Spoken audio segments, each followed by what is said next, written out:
Hi community of awesome, I'm Ava J and this is Bookish Pixie. As I was going through channel comments the other day, I saw someone mention that they were having trouble coming up with conflict for their book. I thought this was a great question to bring up because coming up with conflict is pretty central to the book. So in coming up with a central conflict for your book, I found that it helps if you figure out your protagonist's goal first. Why? Because your central conflict is inherently tied to that goal. Protagonists should always be striving and failing until the end to achieve their goal. The opposition to your protagonist's goal is where most of your central conflict will stem from. And obviously, your antagonist's goal should come up against your protagonist's goal. It helps, however, if your main characters have conflicting goals too. Or if your supporting characters aren't sure about your protagonist's goal, or if your protagonist themselves isn't sure. If your protagonist isn't sure about their goal, for example, that's where you get into internal conflict. Internal conflict stems from your protagonist's psyche and emotions, and those of the characters around them. If your character has a personality that makes their goal even more difficult to achieve, all the better. For example, in the Hunger Games, which I'm using as an example because most of you have heard of it,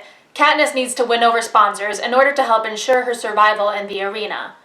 But she's not really all that good at being likable. This helped add extra conflict because her personality made it more difficult to survive in the Hunger Games. A bonus source of conflict is relationships. Characters butting heads adds tension and conflict throughout the manuscript, and even better if they're not getting along makes the goal harder to achieve. So those are some examples of where to reach for conflict, whether it's the central conflict or extra conflict to help those sections in your manuscript that are falling flat. So that's what I got for today. If you liked what you saw, don't forget to subscribe and comment, and I'll see you guys next week.